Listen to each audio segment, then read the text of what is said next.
Jadi di antara syafaatnya Quran itu orang nggak jadi masuk neraka. Jadi syafaat itu ada dua, dari neraka diangkat ke surga, dan itu bisa lama itu. Tapi kalau syafaatnya Quran itu yang belum masuk neraka supaya nggak jadi masuk neraka. Karena neraka juga punya aturan, dia juga kena aturan fikih. Jadi, loh betul ini, saya ada guyon. Jadi kena konstitusi apa? Fikih. Sama tak ceritani syafaatnya Quran itu ada orang itu beling itu fasik. Itu dihafal surat Tabarok. Hafal betul. Tabarakalladzi biyadihil mulku wa huwa ala kulli syai'in qadir alladzi khalaqal mauta wal hayata. Pertanyaannya gini, boleh enggak orang menginjek surat Baqarah? Boleh enggak? Enggak. Padahal orang hafal Quran itu artinya ayat itu ada di hatinya. Fa inna wa ta'ala la yu'adzibu qalban wa al-Qur'ana. Allah tidak akan menyiksa hati yang menyimpan Quran, yang jadi flash disknya Quran, yang jadi rekaman Quran. Singkat cerita orang ini hafal. Pas ketemu Mungkar Nakir prosedur kan, ini orang fasik mau diantemin sama Mungkar Nakir. Prosedur ya, dia kan prosedur standar. Si surat Tabarok akhirnya menjelma jadi seseorang yang gagah berani. Kamu nggak boleh nyiksa orang ini. Saya ini kalamullah. Kalau kamu nyiksa dia berarti nyiksa saya. Kamu berani sama kalamullah. Wah ya tidak berani jadi Mungkar Nakir. Tapi orang itu nakal, harus saya gebukin. Tapi kata Quran tadi, tapi saya di situ pasti kena saya. Oh debat, nggak ada lajnahnya, ini nggak ikut. Kalau Gus Wirjon ikut jadi lajnah. Kalau jadi lajnah pasti kroninan. Kalau santrinya dimenangkan nanti. Akhirnya debat. Ya sudah kita ketemu Allah. Akhirnya Mungkar Nakir sama Quran tadi surat Tabarok datang, sowan sama Allah. Terus kata Allah, memangnya kenapa Mungkar Nakir? Saya harus nyiksa dia karena dia fasik ya Allah. Memangnya kenapa surat Tabarok? Saya ada di situ. Menurut aturan orang tuh nggak boleh injak-injak Quran. Kalau dia nutuk saya, nutuk Quran, itu harus dikasih tahu fikihnya Mungkar Nakir. Akhirnya Allah ngendikan gini ke surat Tabarok. Ya sudah terserah kamu. Kalau terserah kula Gusti, Mungkar Nakir nggak boleh nyentuh orang ini. Ya sudah selamat.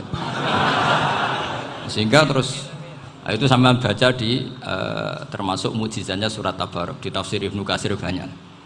Karena tadi logikanya malaikat itu juga kena aturan fikih. Sehingga banyak ulama termasuk Said Muhammad ngendikan pertanyaan Mungkar Nakir itu tidak semua orang kena.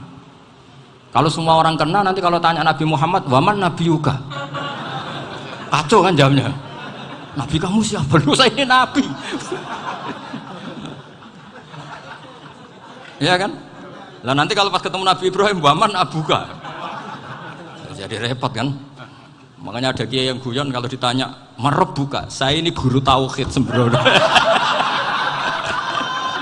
Saya ini ngajar Ummul Barohin, kamu tanya merebuka.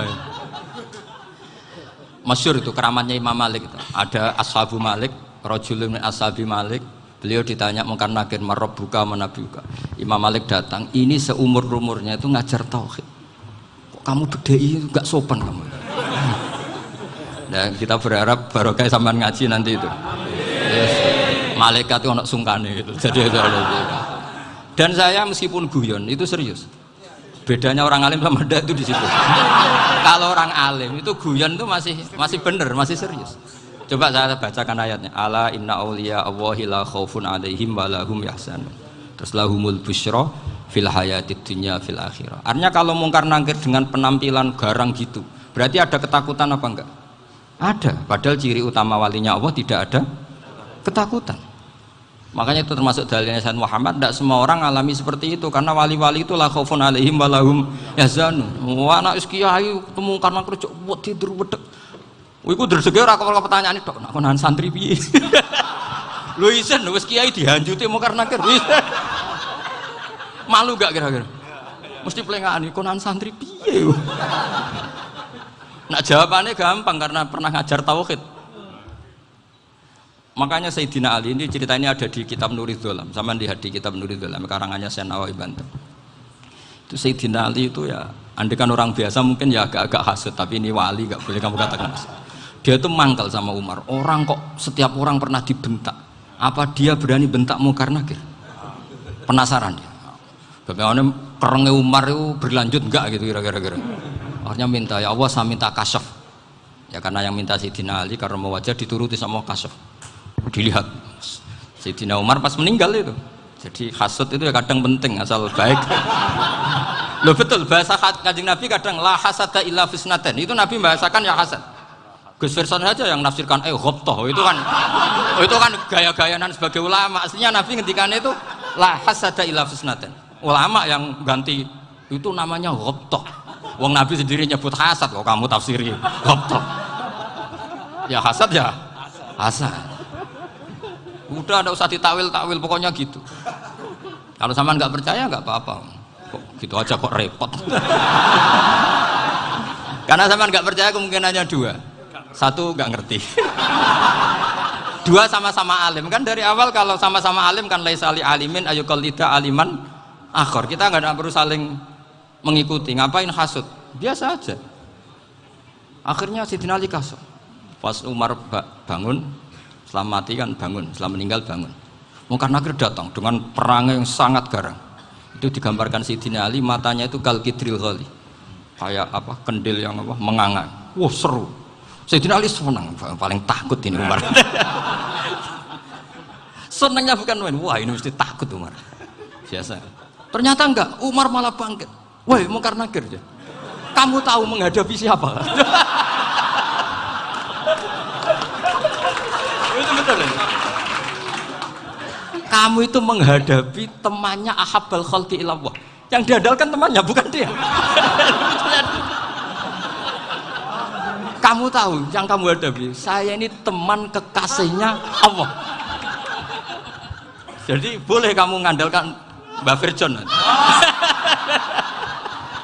Tapi nanti resikonya Mungkar Nakir tanya, itu Virjon siapa? Wah itu masalah kan.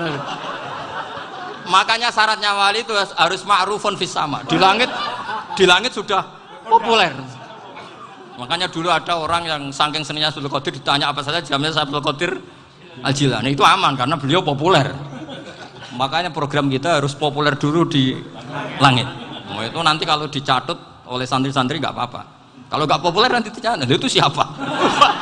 Masalah ini. Umar itu yang dibanggakan itu, kamu tahu saya siapa? Ya enggak tahu, saya ini temannya kekasihnya Allah. Temannya Muhammad, iya Muhammad Rasulullah. Wah mikir, waduh, repot. Loh di dunia aja gitu kan, temannya presiden, temannya panglima, apalagi ini temannya Sayyidul Awalin wal Akhirin. Di dunia aja bilang temannya presiden, menteri, orang sudah takut, apalagi ini temannya Sayyidul Awalin. Hanya Mungkar Nakir terus konfirmasi sama Allah, gimana ya Allah ini ngadepi. Sebetulnya yang diandalkan itu temannya, bukan dia. Wah, akhirnya sama Allah dibilang, ya Bu, ya sama seorang seperti itu Bu yang sopan. Terus semenjak itu Mungkar Nakir itu nggak selalu berpenampilan seperti itu, sangat.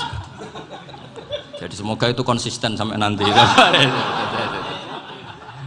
Jadi kamu kalau ingin nggak takut Mungkar Nakir, jadi wali dulu.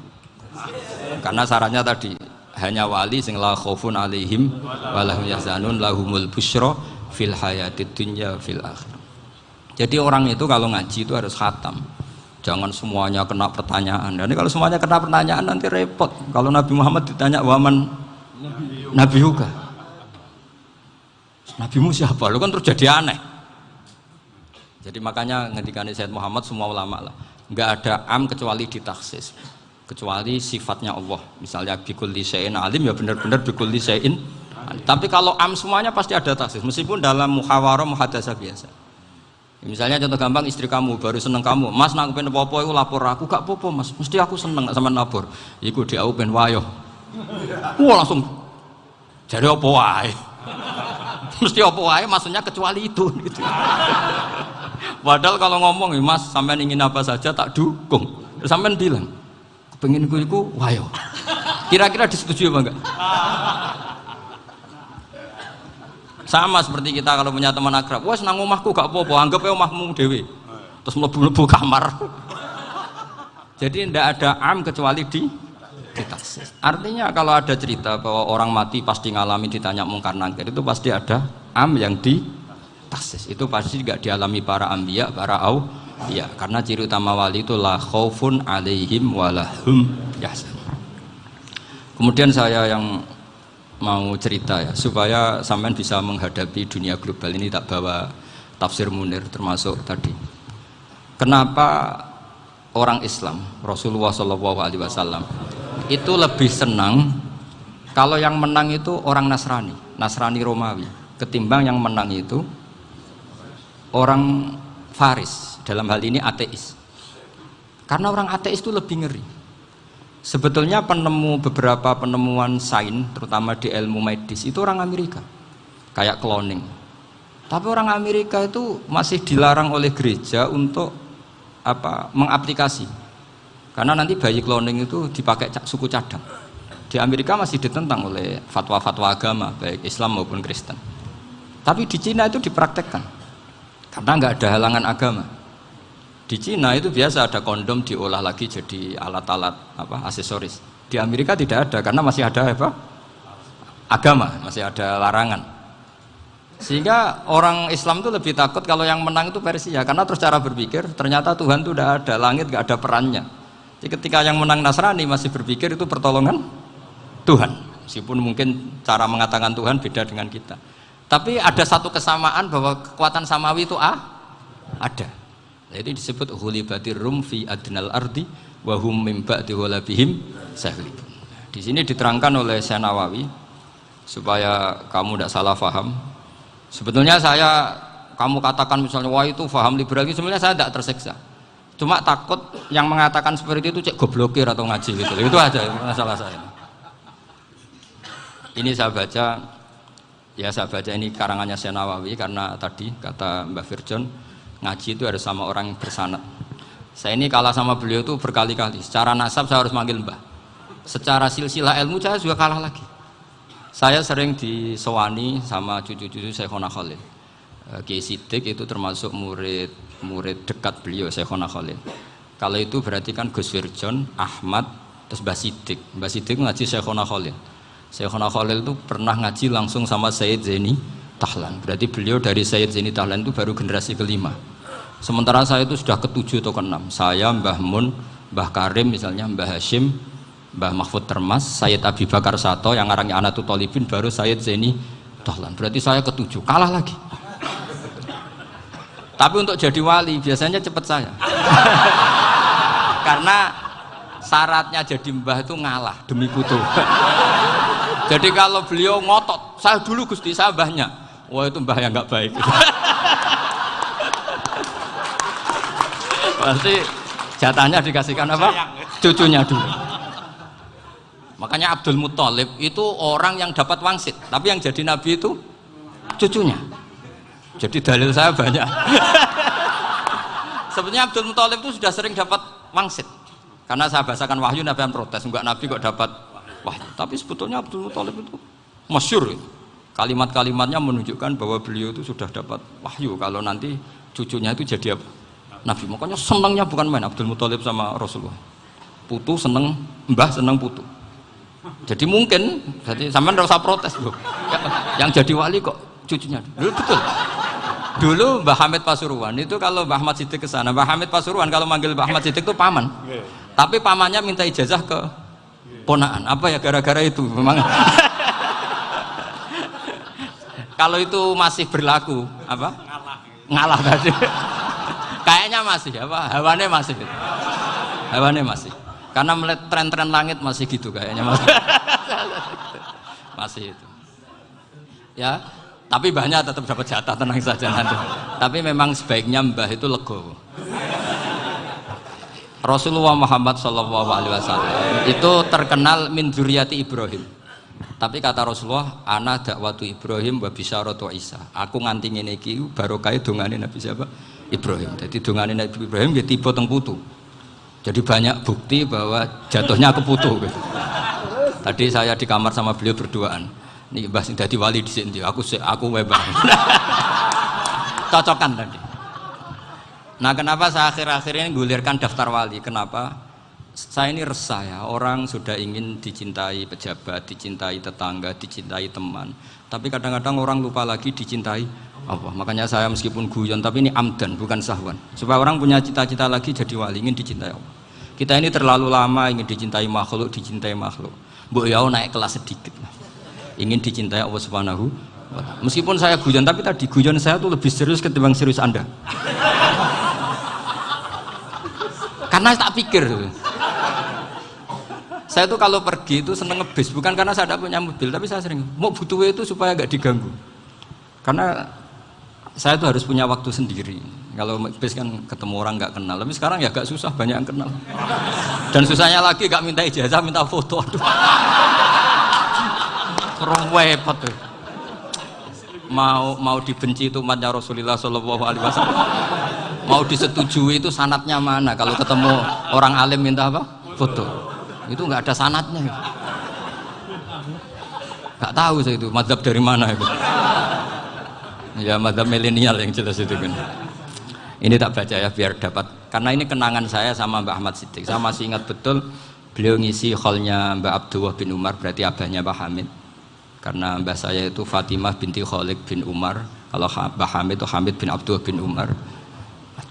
Itu saya masih ingat betul zaman itu Mbah Hamid tiap hall di Lasem itu rawuh dan saya derek mbah saya karena masih misanan datang ke Lasem.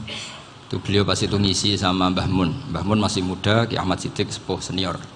Itu beliau cerita bahwa dulu ketika Indonesia dijajah Jepang itu para kiai mimpi dibacakan ayat Ghulibatir Rum fi adnal ardi wa hum min ba'di ghalabihim salim. Terus ada kiai yang tanya, takwilannya gimana? Ya nanti Jepang pulang bukan karena kita yang mengalahkan, tapi Jepang ada yang mengalahkan sendiri meskipun tidak kita. Kayak dulu Faris tidak dikalahkan Islam tapi dikalahkan Romawi, tapi yang senang umat Islam. Wa yauma idzi yafrahul mu'min. Itu luar biasa ulama-ulama kita. Delalah kejadiannya Indonesia seperti itu. Yaitu kita tidak mengalahkan Jepang, tapi Jepang pulang sendiri karena dikalahkan apa? Sekutu. Ya ini saya baca. Ini tidak usah dicek bacanya benar apa enggak, sudah aman apa? Aman. Karena kalau saya salah itu ya sengaja. Artinya ya sengaja saja. Ya biasa maksudnya. Saya kemarin ngisi di Pondok Peloso, di Pondok Al Munawir Jogja. Salah itu ada dua, ada salah memang benar-benar salah, itu nggak apa-apa bisa dimakfu, karena mesti sangke wong goblok salah yang terus itu. Ada salah bawaan ilmu, itu repot tuh dadan ini. Karena misalnya kita yang biasa belajar qiraah sabah wayah sibuhu, mesti diulang lagi wayah sabuhu. Karena qiraahnya Imam Asim itu hasibah yah sabu bifathis sin. Sementara kita kalau ngaji kitab kulino yahsibu. Sehingga kita yang biasa belajar sabah itu kalau baca kitab itu kayak orang bingung. Kadang-kadang yang ngaji juga bingung, Gus Pak mau cok bulan pilih, ya tepat-tepatan. Ada yang mengatakan Gus Pak bingung, ada yang mengatakan Gus Pak alim alama, ya tepat-tepatan nasib. Karena memang ya sab'ah memang seperti itu. Misalnya kufuan itu Imam Asim baca kufuan. Tapi beliau punya murid namanya Syu'bah, itu kalau baca kuf'an. Makanya kita itu, ini kan khataman Quran ya, jadi saya menyinggung sedikit tentang qiraah sab'ah. Tadi beliau juga sudah tak kasih kitab saya Hifdzuna Liyadal Mushaf. Sama tak ajari latihan sab'ah, memang angel ya. Makanya yang nggak bisa itu wong pinter, sudah tahu angel ya nggak usah diteruskan kan. Orang menghindari barang angel itu pinter apa goblok? Pinter. Berarti wong goblok pinter. Saya tuh makanya sama orang goblok tuh respect. Jadi orang alim tuh angel apa gampang? Angel. Menghindari barang angel pinter apa goblok? Loh, orang menghindari barang angel pinter apa goblok? Pinter. Berarti wong goblok pinter. Jadi saya sama orang-orang goblok itu respect. Sudah tahu jadi orang alim angel ya barang angel ya harus dihindari. Makanya saya ini insya Allah umatnya Nabi yang termasuk yang terbaik. Amin. Karena mencintai umatnya Nabi termasuk yang goblok. Waduh. Itu tidak gampang itu. Karena tadi sudah tahu ya. Seperti itu loh orang naik Panjat Pinang itu yang naik karena ingin hadiah.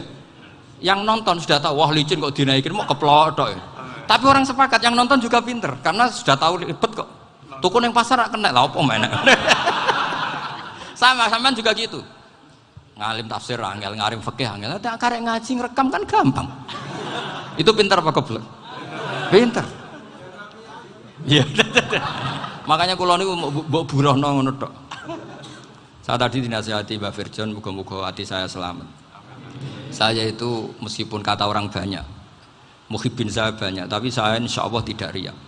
Saya itu pakai kitab namanya Tasbitul Fuad, itu karangannya Said Abdul Al-Haddad. Ketika beliau punya muhibin banyak ditanya, bagaimana ya Habib Anda menjaga hati Anda? Jamnya Said Abdul Haddad itu unik. Innama azzamu Allah. Mereka itu sebenarnya menghormati Allah. Cuma butuh sarana, dan itu saya. Jadi saya tahu sampean semua itu mencintai Quran, mencintai sunnah Rasul, mencintai hadis-hadis Rasul. Cuma sampean kan karena nggak paham, terus manfaatkan saya. Jadi sebenarnya saya ini korban. Korban. Jadi saya mau riak gimana? Korban kok mau. Bangganya di mana tuh? Coba sampean misalnya ngaji tafsir, belajar sendiri kan susah. Terkibnya susah, maknanya susah, bahkan beli kitabnya kadang nggak kuat. Loh, untuk jadi alim tafsir itu kan harus beli kitab. Loh, saya sering belajar kitab itu jutaan. Tafsir Tobari, saya pernah beli kitab Fakhrur Razi itu berapa coba? 27 jilid. Karangannya Fakhrur, belum karangannya ulama modern, Imam Sa'rawi. Itu berapa jilid? Itu jutaan. Saya kemarin juga dihadiahi kitab Pak Quraish Shihab namanya Faidul Bari fi Syarhil Bukhari. Pak Quraish Shihab yang terkenal. Dia sering diskusi sama saya. Saya ngasih hadiah beliau, beliau ngasih hadiah saya. Oh itu harganya nggak kuat. Dadak kuat kadang di Indonesia nggak ada coba. Dan sama orang hebat menghindari kesulitan itu. Nah, kesulitan itu, sebab ngaji ikut, kalau nggak paham dirukokno rekamannya sudah gitu. Pinter mana sampean sama saya? Pinter sampean kan? Bikin sosis susah, beli aja kok repot kan. Nah, makanya nggak boleh orang bilang, wah aku goblok reso tafsir, aku wong pinter. Makanya nanti kalau saya ketemu Nabi tidak termasuk orang yang mentahkir orang Islam. Kafabil mari isman ayah kira akhahul muslim. Jadi cukup orang itu dosa kalau menyepelekan orang Islam, termasuk darani sampean goblok itu dosa. Caranya nggak darani goblok ya tadi di logika tadi. Alim itu angel, gendari angel itu pinter, berarti wong bodoh pinter ya sudah gitu. Tapi tetap bodoh. Tapi ini satu cara untuk saya respect gitu. Coba orang yang ngaji tafsir saya banyak, mungkin ribuan. Itu sebetulnya mencintai Quran. Karena Quran adalah kitab suci yang panduannya umat Islam. Sangat mencintai Quran. Terus kemudian mereka nggak paham. Terus mencari orang yang memahamkan. Burono lah cara Jawane. Terus keren saya itu di mana coba? Lah terus mereka kurang ajarnya gini, kalau paham itu ya alhamdulillah paham. Kowe nak ngaji Gus Bae ngono tok. Tapi nek ora paham, ora nyalano akale. Mari Gus Bae nerangno cepet, mulane gak paham. Ora kok nyalano teke sing lelet. Maksud kan Masya Allah, naudzubillah tenan. Sebetulnya tingkat kurang ajarnya tinggi Gus. Jadi kalau nggak paham itu kadang nggak nyalahno uteke. Kayak mau misalnya, mau mari mikir aja jelas. Padahal misalnya jelas ora mesti paham, bodoh. Paham? Jadi kata Said Abdul Haddad, innama azzamu Allah. Sebenarnya mereka itu sangat menghormati Allah. Makanya kita nggak perlu mengatakan wasilah itu kafir, nggak akan. Karena orang tawasul sama Rasulullah itu ingin dapat ridhonya Allah lewat orang yang dicintai Allah. Kita mencintai wali sebenarnya, wah itu kekasih Allah. Kita mencintai itu karena mencintai Allah. Sama seperti gini, kamu mencintai kangkung apa enggak? Sebenarnya sama sekali enggak. Tapi kamu ingin sehat, ada asupan gizi. Kamu ingin tubuh kamu sehat, butuh asupan gizi. Kemudian kamu makan kangkung. Apa terus kamu cinta kangkung? Kan enggak. Cinta kesehatan kamu sama. Orang yang mencintai saya sebenarnya ingin kepuasan rohani. Saya kan termasuk kiai yang torekonya gampang. Ini swarga, kan akhirnya penggemarnya banyak. Coba kalau kamu ini neraka. Jadi sebetulnya Anda mencintai kepuasan Anda sendiri. Nah, saya ini korban. Makanya untuk masuk surga cepat saya, korban itu cepat. Da'watul mazlum la turaddu kan gitu. Laisa bainahu wa bainallah hijab. Jadi saya kalau dongo langsung seret langit. Karena mazlum. Saya sinau tafsir itu Pak, sampean bayangkan ada tafsir itu sudah 27 jilid. Sekarang Fakhrur Razi itu bulatnya bukan main. Karena dia ahli filsafat. Bulatnya Masya Allah. Sudah gitu sinau Jalalain kadang dikomen oleh Sawi. Sudah kita percaya Jalalain boleh dibully Sawi. Percaya Sawi dikandani, oh iku Maliki rasa ribet. Sudah gitu sinau Qurtubi, sinau tafsir Tobari itu susahnya. Belinya susah, belajarnya susah. Padahal saya punya keluarga, punya istri, punya anak. Bayangkan kalau istri saya rewel, gak istri sampai. Wah itu, tapi alhamdulillah enggak. Sama sekali enggak. Allah sudah milihkan, wah ini bahaya kalau punya istri rewel. Imam Sibawai itu kitabnya banyak, tapi yang terbukukan hanya Kitab Sibawai. Karena beliau kalau sudah belajar lupa istri. Hanya pas beliau di pasar, kitabnya dibakar semua sama istrinya. Karena dianggap saingannya. Ternyata yang dicerai tidak kitabnya, malah istrinya. Itu Imam siapa? Sibawai. Tapi alhamdulillah kitab saya nggak terbakar, aman. Saya teruskan ya. Jadi untuk menjaga riya dilatih innama azzamu Allah. Sebenarnya mereka itu menghormati Allah. Sehingga wasail-wasail itu sebenarnya nggak pernah jadi subjek pelaku utama, tetap Allah. Sebab itu kata Sayyid Muhammad, kamu kok mengatakan wasilah itu kafir itu gimana? Ketika innallaha qad ba'atsa lakum taluta malika. Talut itu ya manusia. PD-nya itu apa? Inna ayata mulkihi ayyatiyakumut tabut fihi sakinatum mir rabbikum wa baqiyatum mimma taraka alu Musa wa alu Haruna tahmiluhul malaika. Jadi beliau PD itu kalau bawa sunduk semacam peti sakti, sing di situ ada baqiyatum mimma taraka alu Musa wa alu Haruna tahmiluhul malaika. Ya kayak semacam jimat. Tapi saya bukan mensyariatkan jimat enggak, karena nanti banyak penjual yang pembohong juga gitu loh. Cuma cerita, kamu tidak usah mengatakan kafir. Dulu Tolut PD-nya kalau bawa sunduk semacam peti kesaktian yang di situ ada baqiyatum mimma taraka alu Musa wa alu Haruna tahmiluhul malaika. Sehingga Khalid bin Walid meskipun beliau sahabat dan menyaksikan wajah Rasulullah SAW, itu bawa sya'aratun min sya'aratihi Rasulullah SAW, bawa rambutnya Nabi. Perang kemana-mana itu diletakkan di pecinya. Nanti sama tanya lagi, masa pakai peci Khalid bin Walid ini? Wah panjang, sampai itu repot. Sampai tak warai ngaji usul fikih. Usul fikih itu kalau ngaji itu ada istilah tangkihul manat. Ini mesti ini wilayah yang kita bisa berdebat sama Mbah Firjon. Dulu itu musuh saya karena saya makili Anwar, beliau makili Peloso. Tapi tahu-tahu kalah tua terus saya mengundurkan diri.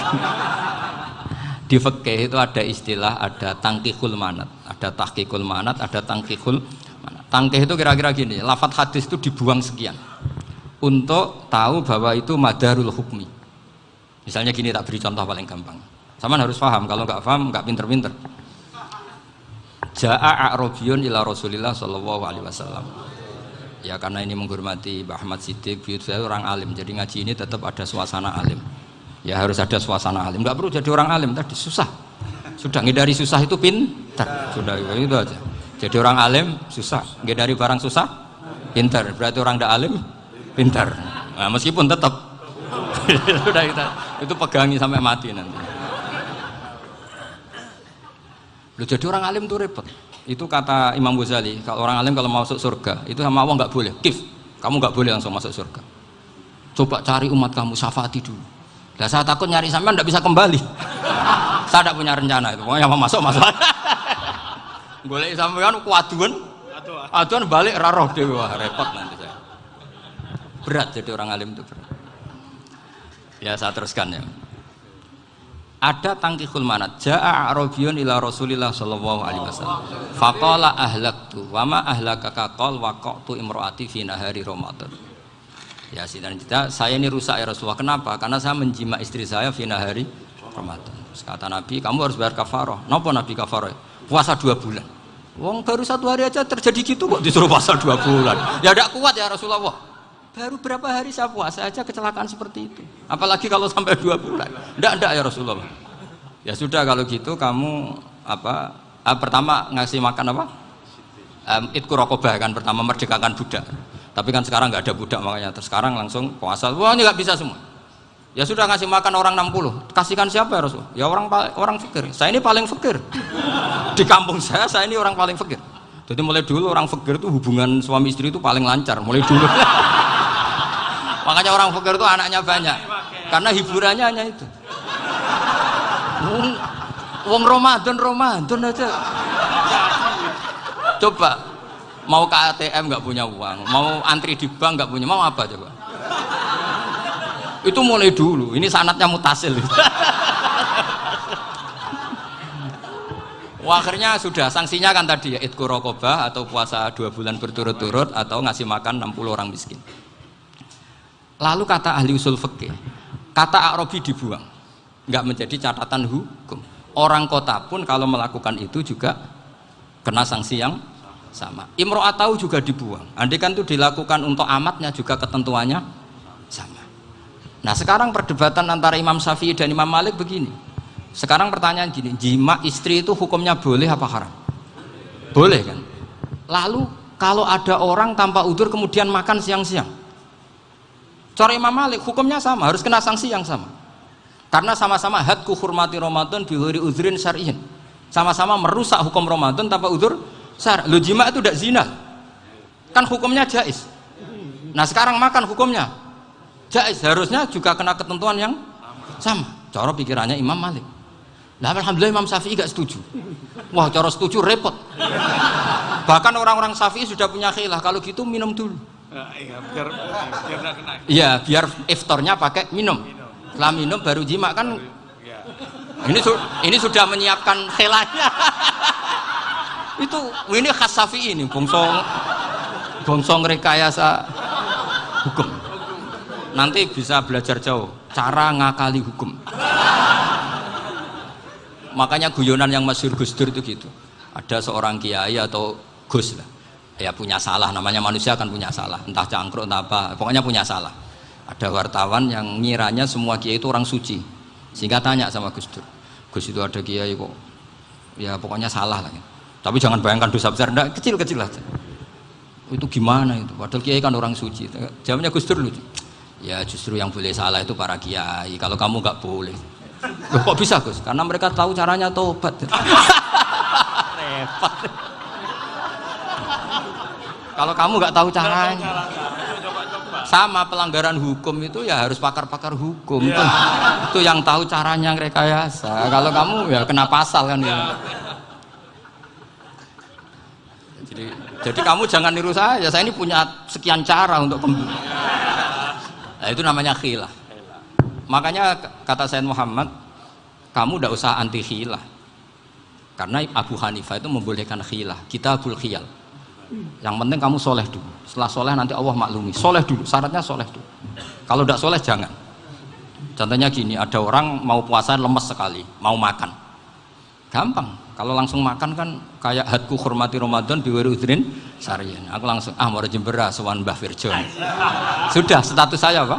Musafir. Ya sudah, berangkat aja sampai Tuban makan. Nanti kalau nggak jadi ya nggak apa-apa sudah. Kan mulai pergi sudah musafir. Saya tidak tahu nanti malaikat tertarik gebuki nggak tahu. Tapi itu ada khilafnya. Asal soleh lah. Karena kata Sayyid Muhammad dan semua kitab mengatakan itu. Kalau sama nggak tahu ya kebablasan. Nabi Ayub, nabi yang terkenal Gudiken itu siapa? Ayub ya. Nah, itu yang Israiliyatnya akan seru lah. Gudiken dikukur bek kreweng itu terlalu lah kalau itu. Untuk kreweng konti ning Arab ora ono kreweng itu sudah masalah itu. Singkat cerita, Nabi Ayub ketika diasingkan kaumnya itu kan nggak punya sumber makanan. Lah orang lelaki itu mulai dulu egois. Istrinya Nabi Ayub itu cantik sekali, udah cantik, rambutnya bagus. Makanya kamu nggak usah tanya kenapa istrinya kayak banyak yang cantik. Ya, nah warasatul anbiya, nggak boleh gitu. Kalau nggak cantik ya warasatul anbiya dari segi balak. Istrinya Nabi itu semuanya cantik. Nggak usah tanya sebabnya apa, pokoknya gitu, semuanya cantik. Singkat cerita, beberapa kali istrinya Nabi Ayub itu kerja demi bisa nafkahi Nabi siapa? Suatu saat itu tidak ada pekerjaan yang cukup untuk beli roti. Satu-satunya peluang dapat rezeki itu putrinya raja itu rambutnya berondoli. Terus ada sayembara siapa yang rambutnya bagus mau dibeli. Sampai rambutnya istrinya Nabi Ayub itu dijual. Nabi Ayub tersinggung karena itu mengurangi kecantikan. Jadi lelaki mulai dulu gitu. Udah nggak urun kalau istrinya nggak cantik itu komplain. Itu khasnya lelaki. Jadi kalau kamu gitu ada sanatnya juga, tenang saja ya. Komplain ya pegawaian itu. Saking mangkelnya Nabi Ayub terus ngendikan la adriban naki mi'ata sautin. Kamu akan saya pukuli dengan mi'ata sautin atau dengan 100 cambukan. Atau mi'ata dikhtin atau mi'ata apalah sesuai konteks zaman itu. Engko nak muni pecut tuku konti kok ribet lagi. Singkat cerita akhirnya ketahuan bahwa istrinya menjual itu demi Nabi Ayub. Allah nggak ridho kalau kekasihnya yaitu istrinya Nabi Ayub wis perjuangan kayak gitu malah kena hukuman. Tapi Allah juga nggak ingin kekasihnya yang bernama Ayub melanggar sumpah. Padahal beliau sudah sumpah, wallahi demi Allah nanti tak pukul dengan 100 kali.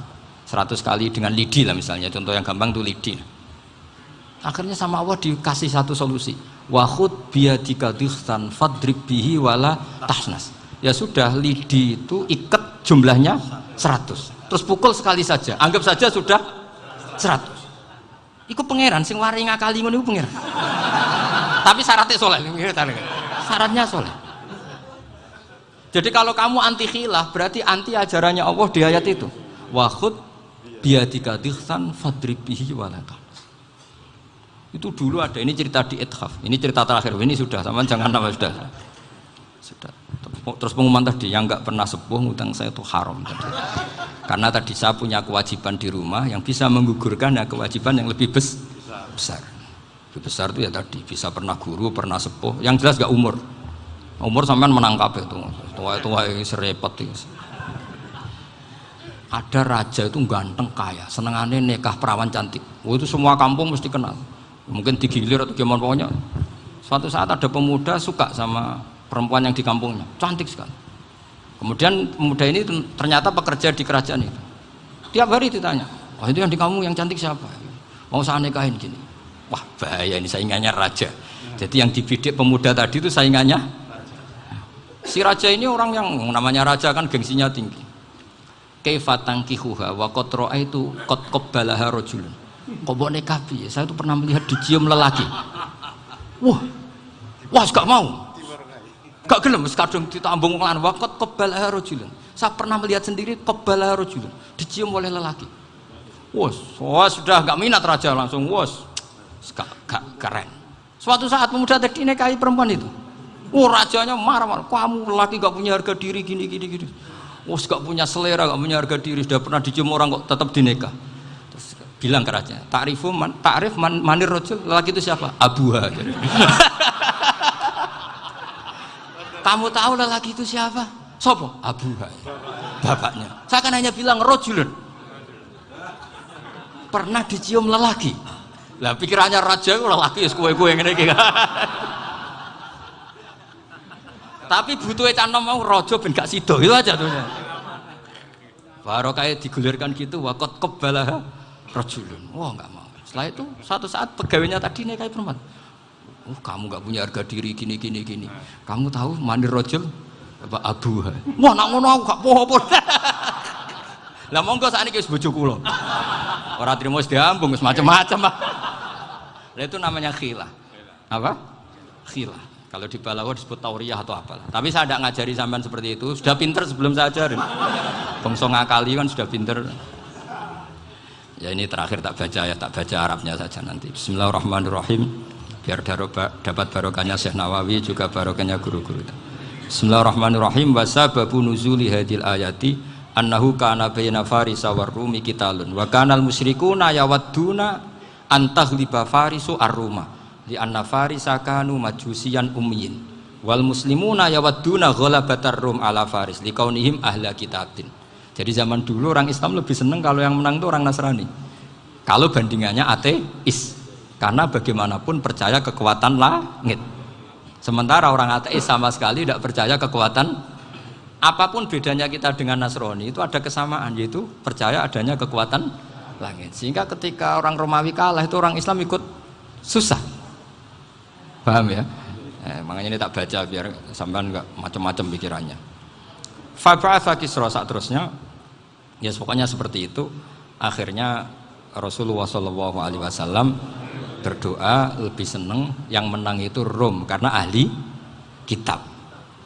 Artinya apa? Kemenangan ahli kitab adalah kemenangan makhluk atau hamba Allah yang mentautkan kekuatan kita di bumi dengan kekuatan langit. Makanya saya berharap selain kita ikhtiar medis, kita harus memperbanyak istighfar. Bagaimanapun semua itu dari Allah Subhanahu wa Ta'ala. Kita menghormati negara dengan ikhtiarnya, tapi saya mohon sekali kita juga istighfar, karena semua itu juga ditentukan oleh Allah, oleh langit. Ya, saya kira demikian. Assalamualaikum warahmatullahi wabarakatuh.